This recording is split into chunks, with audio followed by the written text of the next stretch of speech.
Como decíamos al inicio de la asignatura, en la Facultad de Medicina vamos a revisar la microbiología, pero no mirándola de una manera biológica, por decirlo de alguna manera, ¿no? Tal vez como se podría mirar tal vez en otras carreras.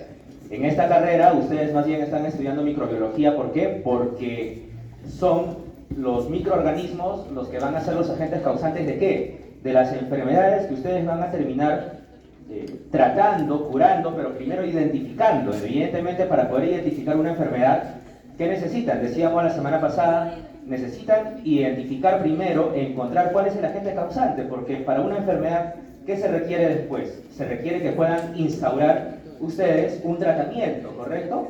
¿De qué sirve que hayan encontrado el patógeno causante, que sepan con claridad de qué patógeno se trata, de qué enfermedad se trata, si luego no sabemos, por ejemplo, cuál es el tratamiento o la estrategia terapéutica que ustedes van a seguir con este paciente?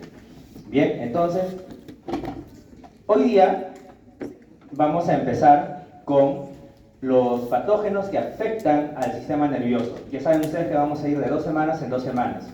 En esta semana vamos a revisar a las bacterias y en la siguiente semana vamos a revisar a los hongos y a los virus. ¿Bien? Las enfermedades, señores, del sistema nervioso causadas por microorganismos pueden ser diversas y los microorganismos también pueden ser diversos. Por ejemplo, ¿no? ¿Qué pasaría si encontramos o si reciben ustedes a un paciente que llega con algunos síntomas propios de enfermedades del sistema nervioso central?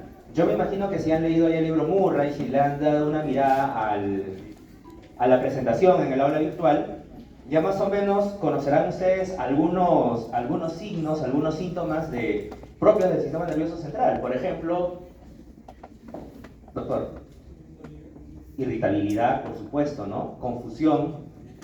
¿Qué más? Muy bien, doctor.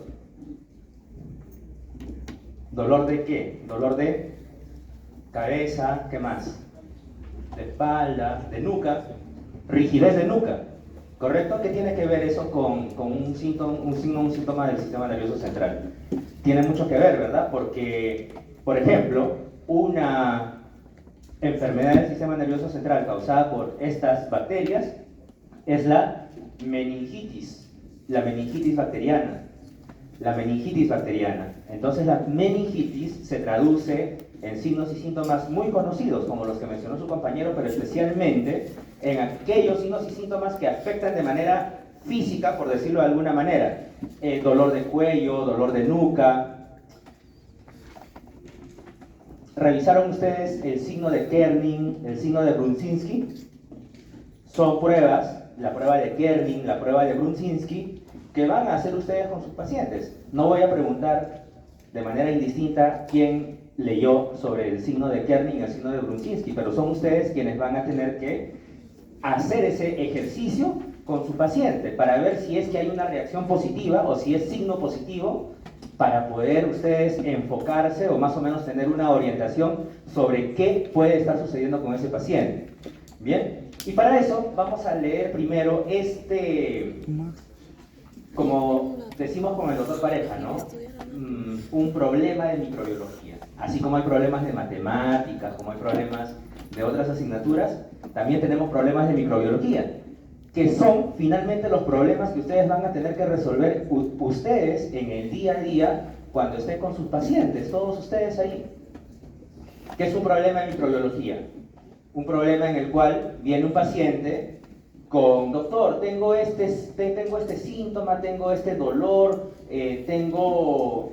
estoy escupiendo sangre, etcétera, etcétera. Y ustedes dirán, obviamente es causado seguramente por algún patógeno. La pregunta es, ¿por cuál patógeno? ¿Qué es? ¿Un parásito? ¿Una bacteria? ¿Un hongo? ¿Un virus? El paciente no se los va a decir a ustedes. Son ustedes quienes tienen que determinar en función a qué, en función a sus conocimientos previos de anatomía, de fisiología, de microbiología, de parasitología, etcétera, etcétera, correcto, para poder solucionar ese problema. ¿Cuál es el problema? Que no sabemos qué es. pero la resolución del problema es saber qué es y cuál es el patógeno causante para poder atacar a ese patógeno y solucionar el problema que tiene el paciente también, ¿no? Entonces los problemas son más o menos así, tipo caso clínico, ¿no?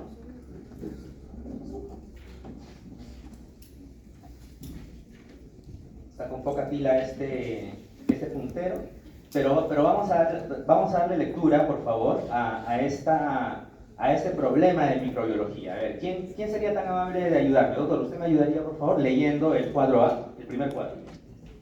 Sí. A ver, señores, ponemos atención, por favor, para que puedan ustedes seguir la secuencia de lo que sucede con este paciente.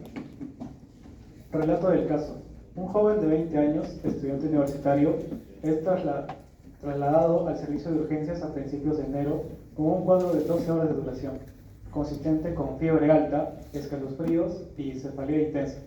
Al poco de su estancia en la emergencia, presenta 2 episodios de vómitos y se muestra confuso y muy agitado.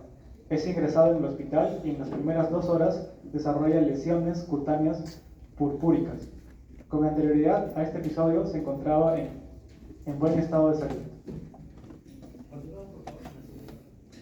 Examen físico.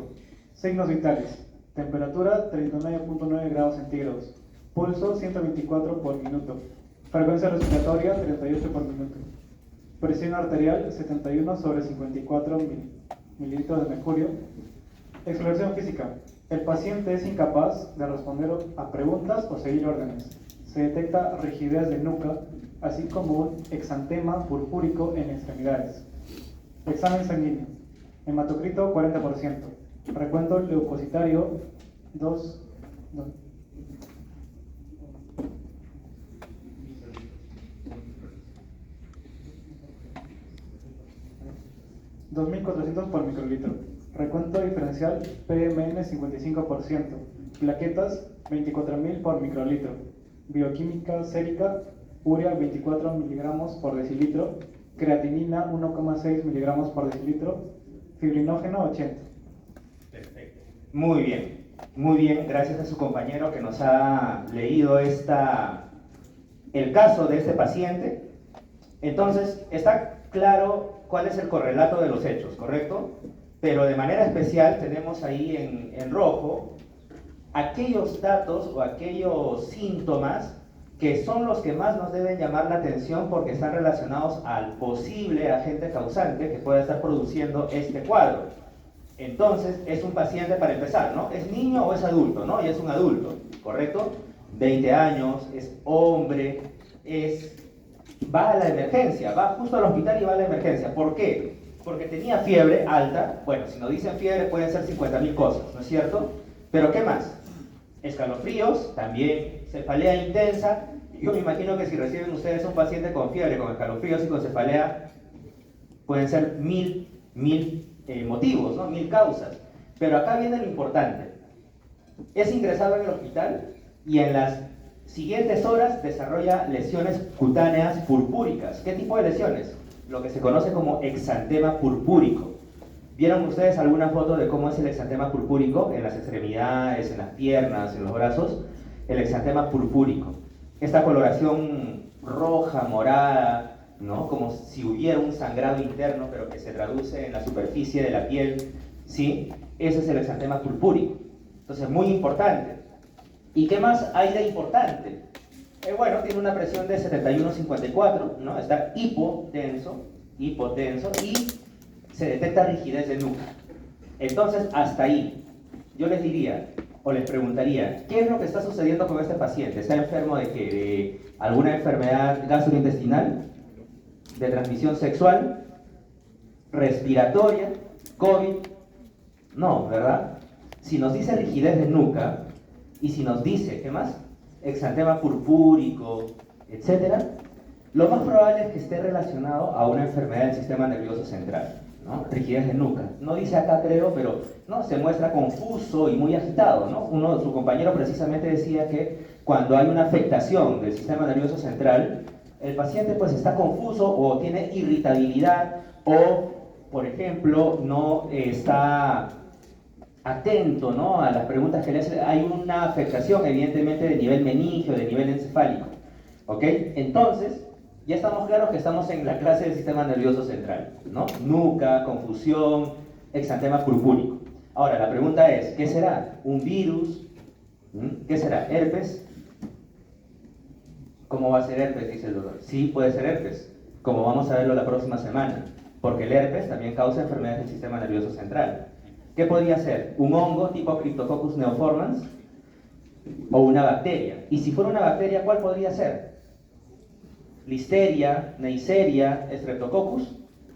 Entonces, ese es el camino, o esa es la historia, señores, que van a vivir ustedes día a día con los pacientes que vayan a recibir en la consulta o que vayan a ver en el hospital, ¿no? Viene un paciente tal cual, así como está aquí, ¿no? Ahí están las lesiones purpúricas precisamente, ¿no?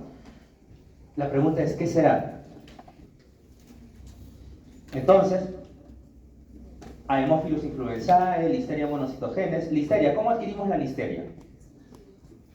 ¿Quién leyó el libro ya, antes de venir? ¿Qué es lo que debemos hacer todos los días? ¿Cómo adquirimos la listeria? ¿Respiratoria? ¿Por los alimentos? ¿O cómo? ¿O cómo adquirimos la Neisseria meningitidis, el meningococo? Preguntas claves y básicas, ¿sabes? Son típicas preguntas de las más facilitas de los exámenes.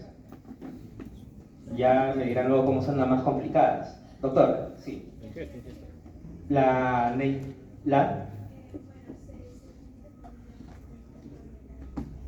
Muy bien, la Neisseria meningitidis se transmite por vía aérea, por contacto cercano de persona a persona y se va transmitiendo, ¿no? La Neisseria meningitidis. Muy bien, doctora, excelente. Entonces, ¿eso es bueno saber o no? ¿Por qué? Porque si fuera listeria, por ejemplo, que es un patógeno que afecta también al sistema nervioso central y que vamos a ver el día de hoy, la listeria no se transmite como nos ha dicho muy bien su compañera. La listeria se transmite por la vía alimentaria, por los alimentos. ¿Qué tipo de alimentos? ¿Qué pasa si el paciente, ustedes le preguntan, evidentemente, y el paciente le dice, lo que pasa es que me han traído queso de Cajamarca o queso de Francia, cualquier queso, y en el queso, precisamente, ¿no? Se suele transmitir la Listeria monocitogenes, ¿no? Entonces, si le dicen queso, se les prende el foquito y dice, podría ser Listeria monocitogenes. Podría ser porque igual, todavía estamos en duda, ¿no? ¿Cuál podría ser? Estamos investigando. Y eso se llama diagnóstico diferencial, porque son distintos patógenos, distintos microorganismos que podrían ser, pero vamos diferenciando entre la característica del uno y el otro para ir, si ustedes quieren, descartando, puede ser este, no puede ser este, ok, hasta llegar con certeza y con claridad al verdadero causante del cuadro del paciente. Entonces, ¿qué nos dice? Vean ustedes acá, criterios dice, ¿no? De este diagnóstico diferencial. A ver, lo leo tal cual, ¿ya? Hay pocos microorganismos asociados al cuadro de meningitis aguda. La edad del paciente es importante para determinar el agente etiológico, o sea, el agente causante probable. Y en este caso, los más probables son Streptococcus pneumoniae, el que causa neumonía, el neumococo, ¿no? Y Neisseria meningitidis. Pero la diferencia está que este exantema purpúrico, esto de acá, es exclusivo y característico de uno de esta lista. O sea, porque conocíamos que el exantema purpúrico es causado solamente por un patógeno de esta lista, ya más o menos vamos descartando a los otros tres y nos vamos quedando con mayor certeza con solamente uno de ellos. El exantema purpúrico, nos dice, es característico, muy característico de uno de ellos. También podría ser otra enfermedad que se llama montañas rocosas, etc. Y las otras causas no suelen presentarse con exantema. O sea, aquí el diferenciador es el exantema purpúrico. Claro, que además se presenta con rigidez de nuca, se presenta con confusión, con irritabilidad del paciente, etc. Entonces, ¿cuál será? ¿Qué vemos acá? Se procede a la extracción de muestras de sangre para hemocultivo. ¿Qué van a cultivar? Una posible bacteria, ¿correcto? Así como lo están haciendo y como lo van a hacer en las clases de práctica, en laboratorio. Agarran su placa Petri, ¿no? Las personas que están en el laboratorio, siembran la muestra, y para empezar, ¿qué muestra? Muestra de sangre, dice, ¿no? Muestra de sangre y del líquido cefalorraquídeo. Señores, si ustedes están sospechando de una enfermedad del sistema nervioso central, no van a pedir, pues, muestra de orina, ¿no es cierto? ¿Dónde se está afectando el paciente si tiene una enfermedad del sistema nervioso central? A nivel cerebral, meningio, encefálico y evidentemente a nivel de líquido cefalorraquídeo. Entonces, ¿qué harían para pedirle una muestra de líquido cefalorraquídeo al paciente? ¿No es cierto? Va a ir a que le tomen la muestra. ¿Y cómo les traen la muestra? Boca abajo, punción lumbar. Muy bien, doctora. Punción, extraen una muestrita de líquido cefalorraquídeo y si es una bacteria que están esperando ustedes que sea, como más o menos ya van sospechando, ¿qué es lo que va a pasar? En esa muestrita de líquido cefalorraquídeo debería haber ¿qué cosa? Bacterias.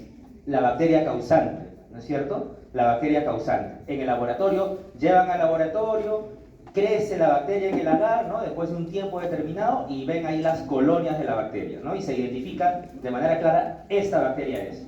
Y confirmado también con el hemocultivo. Yo les preguntaré, ¿y por qué piden hemocultivo y no solamente líquido cefalorraquídeo? ¿Por qué piden muestra de sangre y no piden solamente líquido cefalorraquídeo? Porque esa bacteria de la que vamos a hablar también circula por el torrente sanguíneo. Porque claro, ingresa, ya nos lo dijo su compañera, ingresa por la vía aérea y es más, puede vivir mucho tiempo en la vía aérea, en la nasofaringe, puede vivir ahí tranquilo, sin hacer nada, de manera comensal. Ni él nos hace nada, ni nosotros le hacemos nada a esa bacteria. Y está ahí en la nasofaringe, habitando y viviendo y no pasa nada. Pero hasta que llega un momento en que de la nasofaringe atraviesa el epitelio y se disemina por el torrente sanguíneo. Entonces la bacteria va a estar ahí dando vueltas por la sangre, hasta llegar ¿hasta dónde?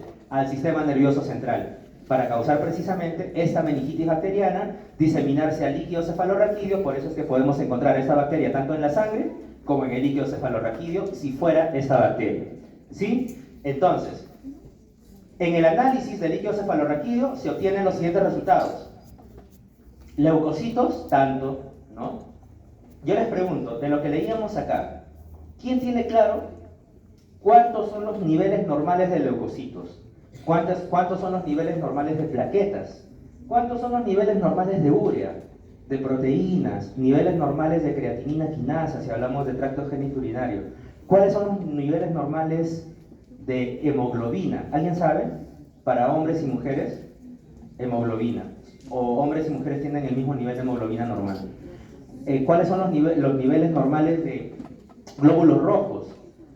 Acá creo que nos dice, tiene tanto de temperatura, ¿no? 39.9 grados. ¿Qué es eso? ¿Fiebre, febrícula o temperatura normal? Entonces, a lo que voy con esto, señores, con lo que les estoy diciendo es que si bien es cierto, estamos todavía en la asignatura de microbiología, es muy importante que puedan desde ya poder ir conociendo este lenguaje común y frecuente. ¿Cuánto es lo normal que debe tener una persona, por ejemplo, de glucosa? ¿Cuánto es lo normal que debe tener una persona de neutrófilos, de leucocitos, etcétera? Si está elevado, ¿no? Es una leucocitosis. Si está disminuido, es una leucopenia. Pero ¿cuánto es leucocitosis? ¿Cuánto es leucopenia? ¿Qué valores representan estas condiciones? Entonces, desde ahora, yo le sugeriría, por ejemplo, ¿no? Hacerse un cuadrito, ¿no? Con no solamente estos de acá, sino con todos los demás valores que son, vamos a decir, de uso frecuente en la exploración de un paciente, para que desde ahora puedan ustedes conocer, ¿no? ¿Cuánto es fiebre? Si alguien le pregunta, ¿cuánto es febrícula? ¿O cuándo es, por ejemplo, anemia? ¿Cuántos son los niveles de hemoglobina para que ustedes hablen de anemia de un paciente? Entonces, sería muy interesante si ustedes mismos se hacen un cuadrito, ¿no? Con estos valores. Hemoglobina, estos valores bioquímicos, etcétera, ¿no? Como, si ustedes quieren, como cultura general todavía, pero que les va a ayudar a entender mucho más cuando vayan leyendo este tipo de información. Bien, entonces tiene estos niveles, y acá algo importante, ¿no?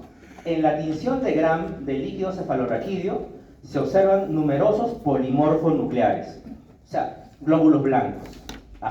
¿Qué quiere decir? Una infección probable, ¿no? Polimorfos nucleares en el líquido cefalorraquídeo que extrajeron con la punción lumbar. Pero ¿qué más se observa en el líquido cefalorraquídeo? Diplococos. Ahí está, diplococos gram negativos. Y en la sangre, en el hemocultivo, crece también un aislado significativo con las mismas características morfológicas, o sea, más diplococos.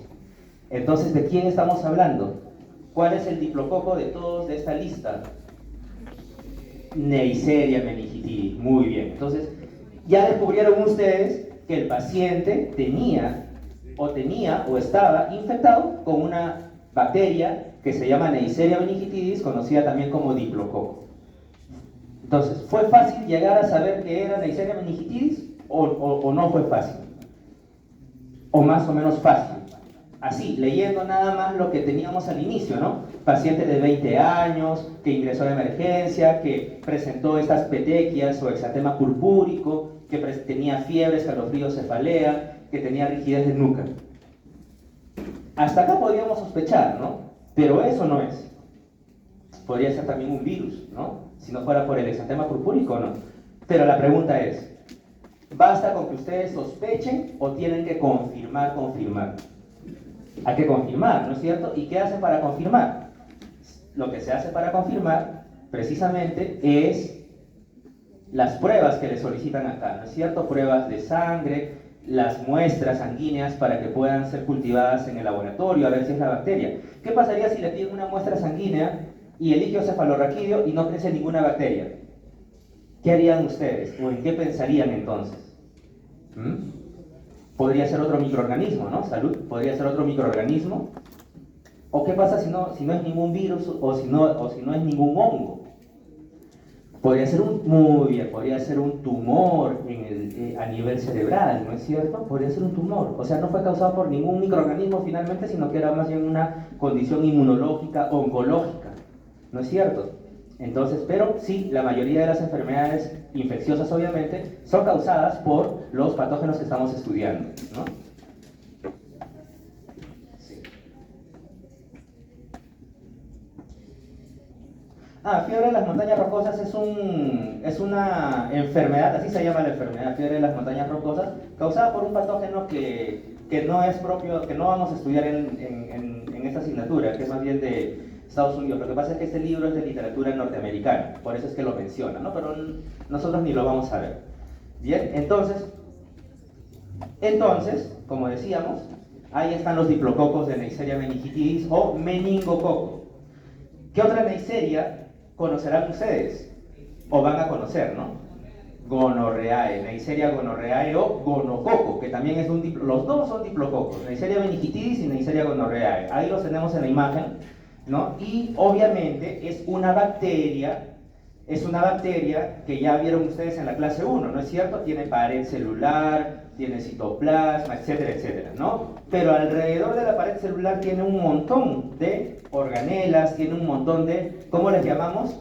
Factores de virulencia, ¿correcto? Y muchos de ellos sirven, por ejemplo, para ser reconocidos por el receptor de nuestras células, por el receptor de las células del huésped, ¿no? Entonces, puede servir para eso, pero también pueden servir para ¿qué?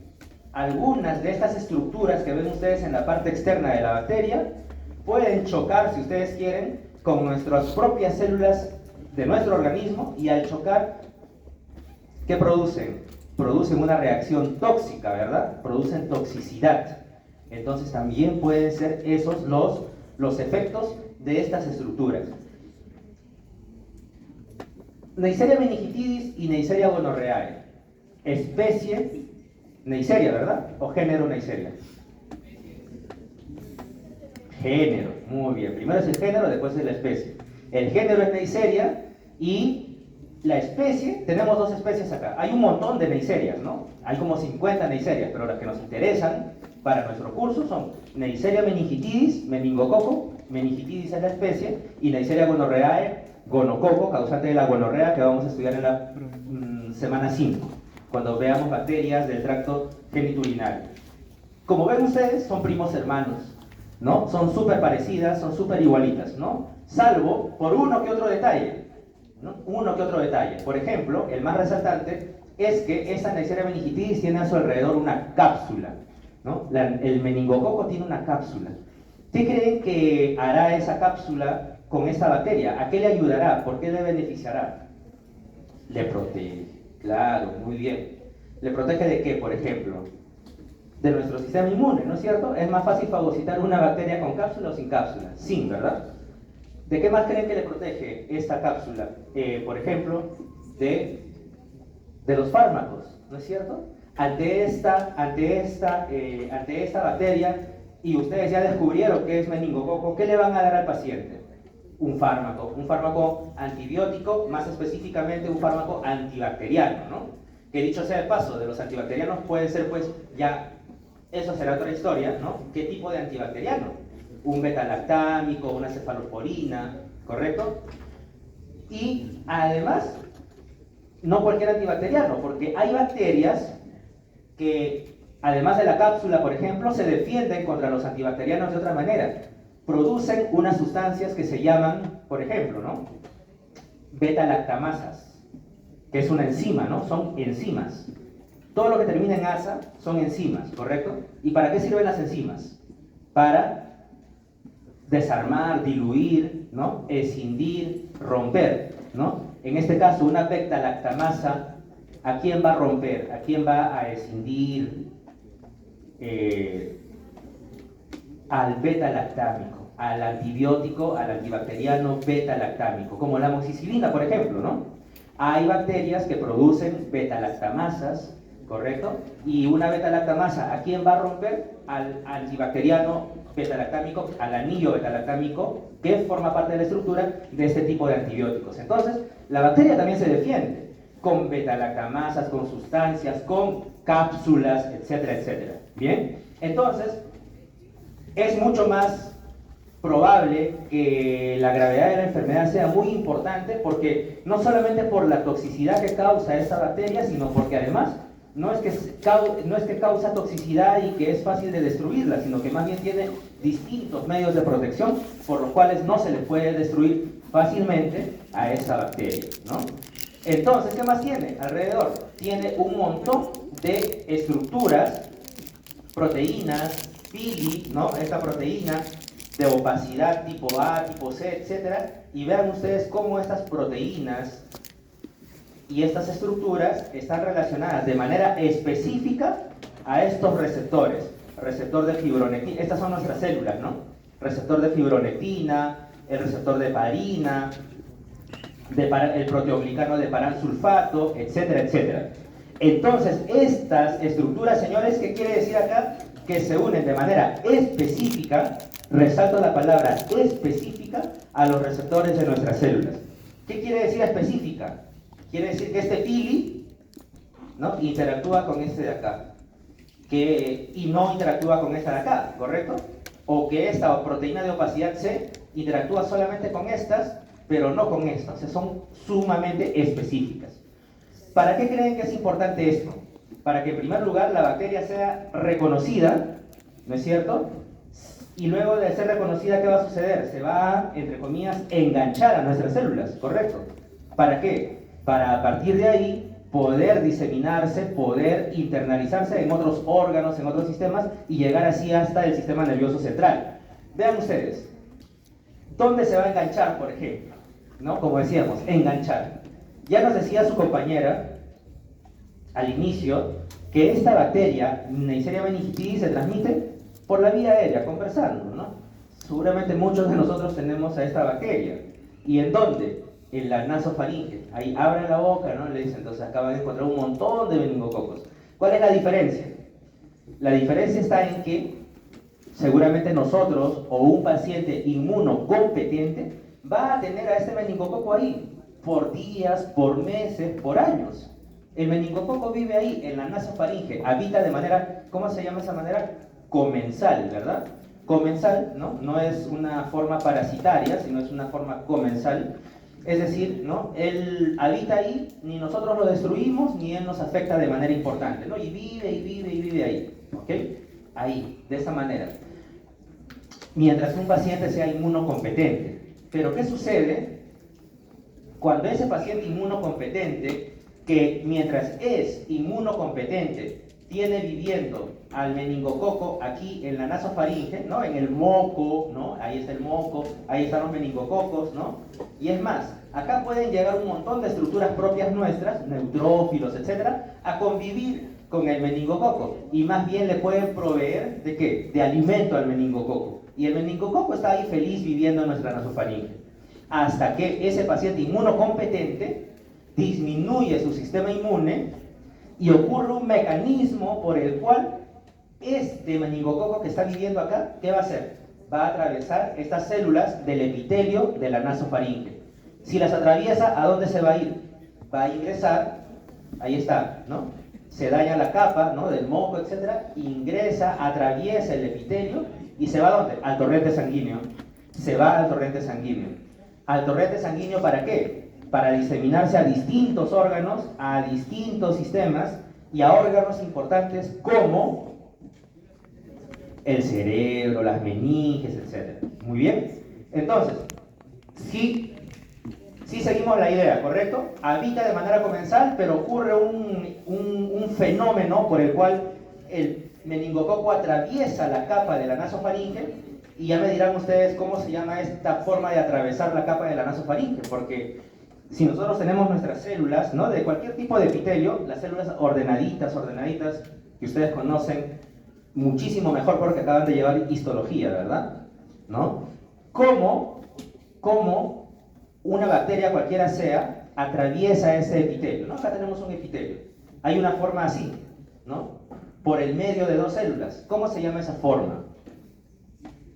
De transporte o de atravesamiento, si existe la palabra. ¿O cómo se llama esta forma en la cual la bacteria no atraviesa por el medio de dos células o entre dos células, sino más bien atraviesa por el interior de una célula? Hay tres, por lo menos para nosotros hay tres mecanismos o tres formas de transporte, ¿no? La forma paracelular, ¿me siguen? Forma paracelular, forma transcelular y la de caballo de Troya. Muy bien, doctor, ¿no? La forma de caballo de Troya, el mecanismo de caballo de Troya. Entonces, forma transcelular, ya me dirán cuál es cuál. Transcelular, la paracelular y la de caballo de Troya.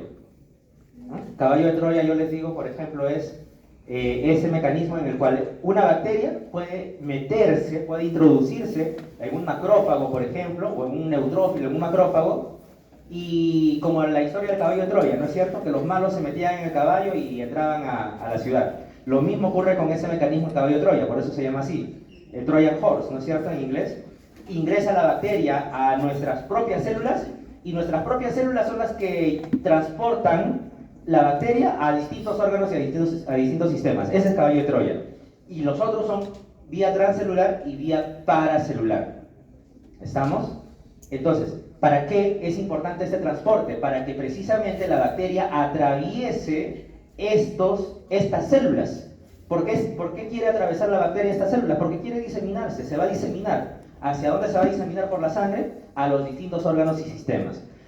Pero acá ocurre algo muy importante. No es que la historia ocurre así nada más en términos macro, en términos generales, sino más bien, vean ustedes, acá, señores, ocurren distintos mecanismos, ¿no? Y acá ya entramos a analizar un poquito más en profundidad cómo es la interacción de esta bacteria con nuestras propias células, con el epitelio o con el endotelio en este caso, con el endotelio cerebral, ¿no? Así como teníamos el epitelio de la nasofaringe, ¿no? Acá tenemos el endotelio cerebral. ¿Y qué es lo que va a ocurrir? La bacteria también va a querer atravesar el endotelio cerebral. ¿Para qué? Para irse directo, ¿no? A afectar las meninges, por ejemplo, ¿no? Para causar la meningitis. ¿Y cómo ocurre eso? Una vez que llega, que viajó por toda la sangre, ahí están los meningococos, y los meningococos tienen en su estructura los llamados pilis, ¿no? Que son estos pelitos, pili tipo 4, ¿no? Ese pili tipo 4, para empezar, va a ser reconocido ¿por quién? Por un receptor. Vean ustedes, aquí está solamente una célula de nuestro endotelio, solamente una. ¿Y qué tenemos acá? Tenemos un montón de receptores, ¿correcto? Decíamos que en la interacción estructura bacteriana con receptor, esa interacción es específica, ¿correcto? ¿Qué quiere decir? Que este pili tipo 4, este pili tipo 4 va a interactuar, ahí está el pili tipo 4, vean ustedes cómo sale de la cápsula, ¿no? Y cuando llega a cercanía del endotelio o de la célula endotelial, interactúa con estos dos receptores, el receptor CD147 y el receptor adrenérgico beta 2. Interactúan, se enganchan, son reconocidos, son el uno para el otro. El pili tipo 4 es el primerito, ¿no?, de todas estas otras estructuras, el ser reconocido por el CD147 y el beta 2 receptor adrenérgico. Entonces, una vez que está reconocido, una vez que se engancha, vienen como en cascada todas las demás estructuras a ser reconocidas por la integrinas, etcétera, etcétera. ¿Ok? Entonces queda súper enganchado, ¿verdad? Queda súper enganchado. Y una vez que ocurre eso, ¿qué va a suceder? El meningococo empieza a juntarse ahí en el endotelio. Así como se juntaba en el epitelio de la nasofaringe, empieza a juntarse,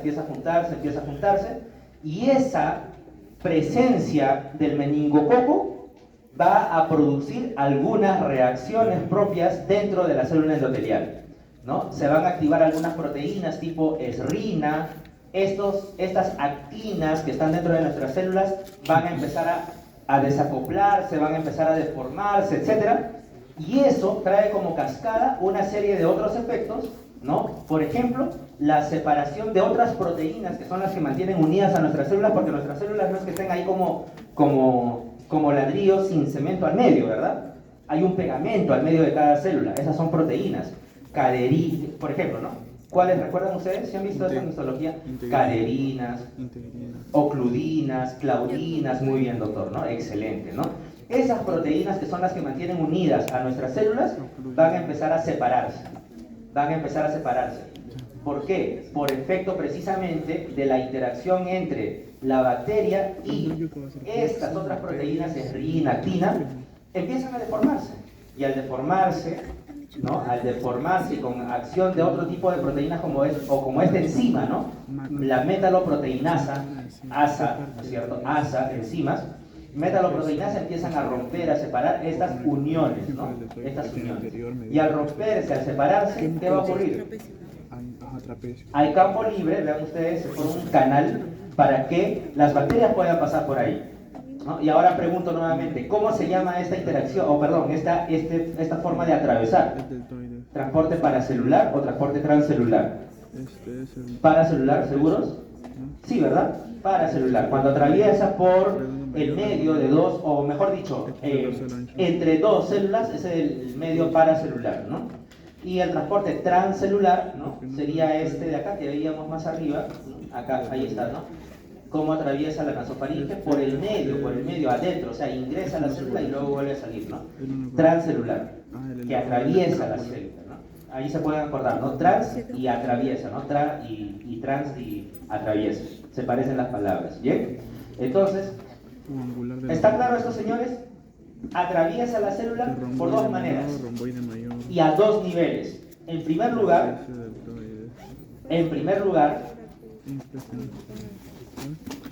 vamos a encontrar a esta bacteria en dos grandes zonas o en dos grandes lugares. En la nasofaringe primero, donde habita y donde vive mucho tiempo, y en el endotelio cerebral. Entonces, ahí vive la bacteria en la nasofaringe y luego va a viajar por toda la sangre hasta llegar al endotelio cerebral. ¿Para qué? Para causar la meningitis. Y este cuadro nos resume solamente, ¿no? El epitelio de la nasofaringe, la bacteria lo atraviesa fundamentalmente por el transporte transcelular. O sea, se mete adentro de la célula y atraviesa el epitelio de la nasofaringe. Pero cuando llega al cerebro, al endotelio cerebral, más bien se forman espacios entre las células promoviendo ese transporte paracelular. ¿Está claro? Son dos tipos de formas como va a atravesar la bacteria, sea las células del epitelio de la nasofaringe o las células del endotelio cerebral. Bien, Y una vez que atraviesa, por ejemplo acá, la nasofaringe, ahí está, atravesando la nasofaringe, ¿qué es lo que ocurre? La bacteria viaja por toda la sangre para llegar al endotelio cerebral y llegar ahí por el transporte paracelular. Hasta ahí está claro, creo, ¿no? Pero ¿qué es lo que sucede en este viaje? Y acá me quiero centrar. A ver, estoy escuchando por ahí, señores, algunas. Les pediría que hagamos silencio y si no pueden salir unos minutos a hablar lo que tengan que hablar. ¿Bien? Acá, ¿qué ocurre en este viaje? A través del torrente sanguíneo. La bacteria está ahí, vean ustedes. Ahí están los diflococos, viajando por el torrente sanguíneo. ¿Se acuerdan ustedes que esta bacteria tenía acá en su estructura distintas estructuras, valga la redundancia, como el lipo-oligosacárido? Para empezar, ¿no? Yo me imagino que ya leyeron todos, ¿no?, las generalidades de las bacterias, ¿no?, en su libro Murray. Yo les pregunto, ¿cuál es la diferencia entre el lipo-oligosacárido, LOS, y el lipopolisacárido? ¿Cuál es más grande, por ejemplo, ¿no?, o cuál tiene más partes? El lipopolisacárido, ¿en qué consiste? ¿No? Es como un edificio de 3 pisos, ¿no? O como una casa de 3 pisos. ¿Cuál es la parte más interna? Sí. Por ejemplo, si este puntero fuera el lipopolisacárido, ¿no?, así como está ahí la puntita, ¿no?, el lipopolisacárido, y mi mano es la célula, ¿no?, y es una puntita que está ahí saliendo, la que choca con la célula, ¿cuál es? ¿Se acuerdan o no? Lípido A, núcleo o core del... o qué.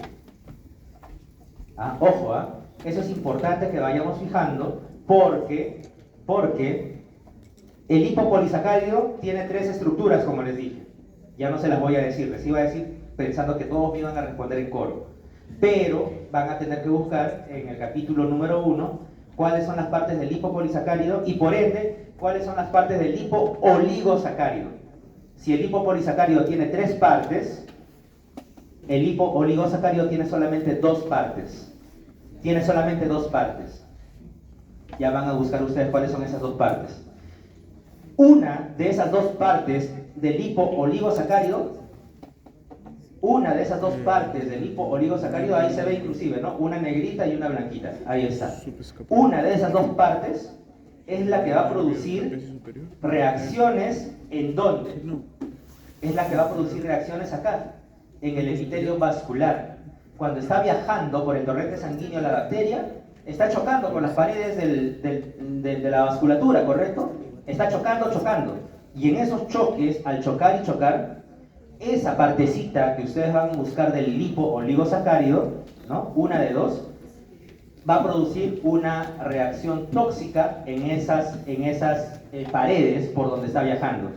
Al haber esa reacción tóxica en esas paredes por las que está viajando, la bacteria va a producir por consecuencia, ¿qué cosa? Va a producir roturas, rupturas, daño vascular, ahí, en esa pared vascular. Y si hay una rotura en la pared vascular, ¿qué creen que va a suceder con la sangre que está ahí también? Fuga vascular. Va a haber sangrado, ¿no? Va a haber hemorragias internas, petequias. ¿Por qué? Porque hubo una rotura acá en este vaso sanguíneo, en la pared. ¿A causa de quién? A causa de esa estructurita de la Neisseria meningitis que chocaba y causó finalmente esa reacción tóxica traducida como una ruptura. Y si hay sangrado a ese nivel, ¿qué es lo que va a suceder? Esto de acá, el exantema purpúrico. Por ahí ha estado viajando la bacteria, Neisseria meningitidis. ¿Rumbo hacia dónde? Rumbo hacia el cerebro. ¿Sí? ¿Está claro, señores? Pero se van dando cuenta que todo esto ocurre no de la nada ni es magia, ¿no? Todo tiene una explicación. Ya sabemos cómo atraviesa y por qué atraviesa la bacteria la nasofaringe, qué es lo que sucede mientras va circulando por todo el torrente sanguíneo hasta llegar al cerebro y cómo llega a nivel cerebral para causar la meningitis, la inflamación de las meninges, ¿correcto? O más grave, así como está acá, mucho más grave, ¿no es cierto? Todo esto por el viaje de esta bacteria a través de... Entonces, ustedes ven a ¿qué nos decía el caso que veíamos al inicio, ¿no? Pueden ser varias bacterias, pero el hecho que se presente exantema purpúrico es indicativo especial de una bacteria especialmente, ¿no? la Neisseria meningitidis, ¿bien? Pero solamente causa daños por acá, en las piernas, en los brazos, en ese viaje que les decía, no. También causa daño a nivel, estamos estudiando sistema nervioso central, a nivel del sistema nervioso central, a nivel meningio, ¿no? ¿Qué causa? Meningitis. ¿Qué es la meningitis? La inflamación de las meninges, ¿no? ¿Y ustedes cómo podrán reconocer que es una meningitis? A través de algunas técnicas, por ejemplo,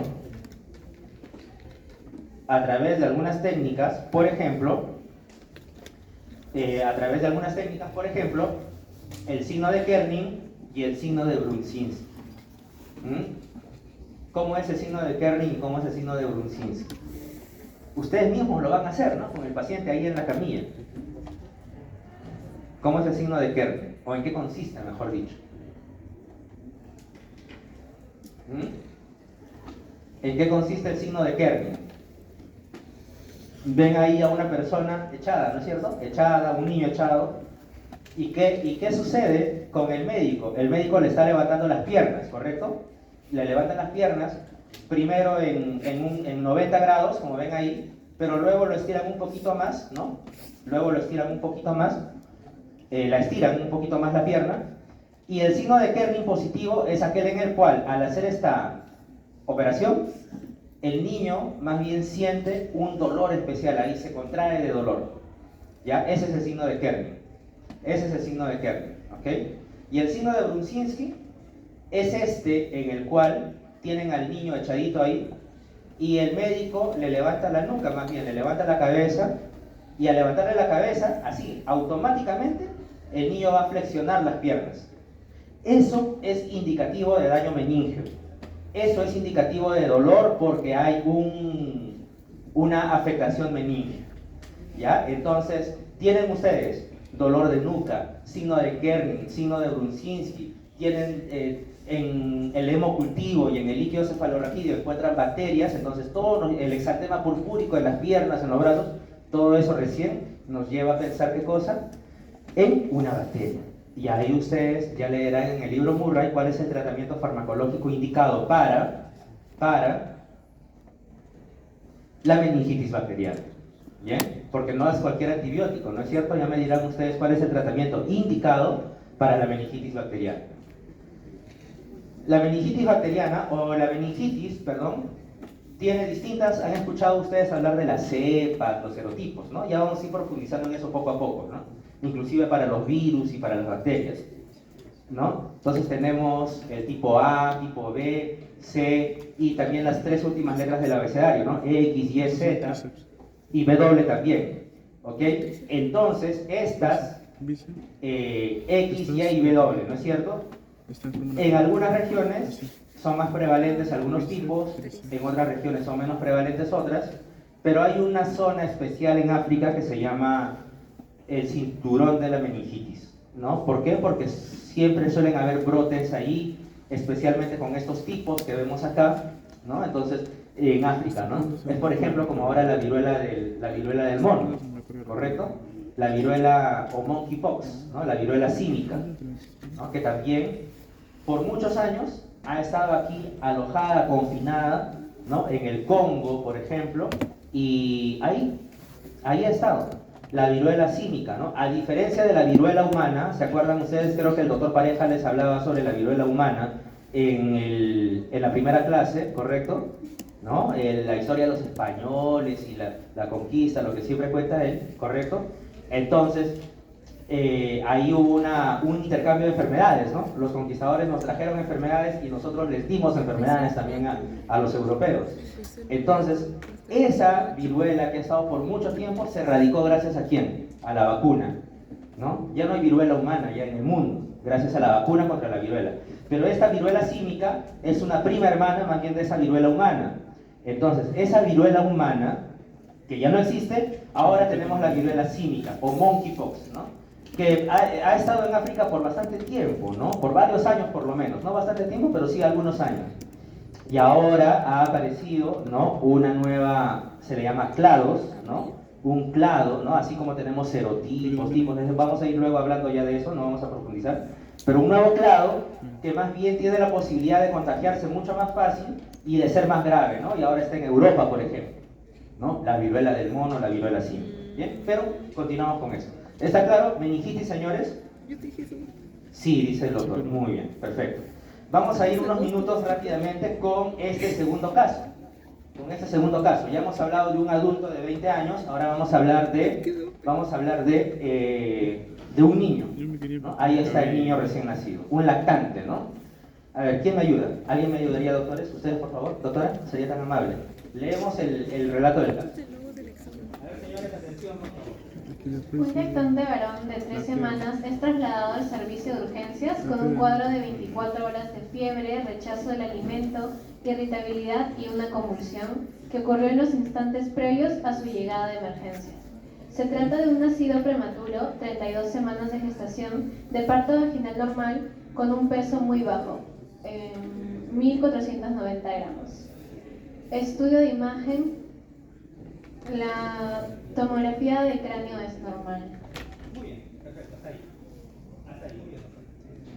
Ya, muy bien, su compañera nos ha dado los puntos más relevantes, más importantes, ¿no? En primer lugar, un recién nacido, 3 semanas, 24 horas de fiebre, ¿no? No quiere comer, irritabilidad y convulsiones, ¿no? Si nos dicen convulsiones, también probablemente sistema nervioso central, ¿correcto? Nos dicen convulsiones, también sistema nervioso central. ¿Qué más tenemos acá? Peso muy bajo, nació prematuramente, ¿no? 32 semanas de gestación, presión arterial y acá nos dice algo importante, rigidez de nuca. Entonces todo ello nos lleva a pensar en sistema nervioso central. ¿Será Neisseria meningitidis? ¿Podría ser o no? Podría ser, ¿no? Siempre existe el podría, ¿no? Todavía estamos investigando, ¿no? Resolviendo el problema de microbiología para hacer el diagnóstico diferencial. Podrían ser muchas bacterias. Escherichia coli, Streptococcus agalactiae, Listeria monocytogenes, Streptococcus pneumoniae o neumococo, Neisseria meningitidis, Haemophilus influenzae, ¿no? O podría ser un virus también, como vamos a estudiar la próxima semana. Virus herpes simple tipo 2, virus de la varicela zoster, enterovirus, un enterovirus también podría ser, ¿ok? Podría ser un virus, podría ser una infección congénita, o podría ser una sepsis bacteriana, ¿no? Una sepsis, o sea, una diseminación, una infección generalizada por una bacteria. Entonces, criterios, acá, ¿cuál es el racional que utilizamos para poder determinar de qué patógeno podría tratarse? De todos de esta lista, ven ustedes, todos, ¿no? Y hasta más. En menores de un mes, ojo, esto ya no es adultos, no. En menores de un mes existen causas, pero muy poquitas causas, que producen meningitis. Ojo, Escherichia coli, Streptococcus agalactiae y Streptococcus pneumoniae son los más habituales en lactantes. Entonces, Escherichia coli, Streptococcus agalactiae y Streptococcus pneumoniae son las que podrían ser los causantes. El resto son más frecuentes en adultos, como Listeria monocytogenes, Neisseria meningitidis. ¿Estamos? ¿Ok? Listeria, Neisseria son más frecuentes en adultos. Las causas virales también son infrecuentes, o sea, es poco probable que pueda ser un virus, pero sí podría ser, pero es poco probable. Y en la sepsis no son típicas las convulsiones, ¿no? Ok. Entonces, ¿qué es lo que sucedió con este paciente? Con este bebito. El paciente es hospitalizado, se procede a la toma de muestras de sangre, ¿correcto? Importante, así como a la práctica de una punción lumbar, ¿no? Casi que la misma historia de meningitis que veíamos hace un instante, ¿no? Muestra de sangre y muestra de líquido cefalorraquídeo. El estudio del líquido cefalorraquídeo nos muestra los siguientes datos. Hay estos polimorfos nucleares, glóbulos blancos, proteínas, glucosa. Y en la tinción de Gram se observan cocos Gram positivos en cadenas. En cadenas. Yo les pregunto, ¿es un diplococo? ¿Es un estafilococo? Es un estreptococo, ¿correcto? En cadenas. Es un estreptococo. Vean ustedes, ¿gracias a qué? Gracias a que pidieron líquido cefalorraquídeo y en la tinción de Gram dieron cocos Gram positivos en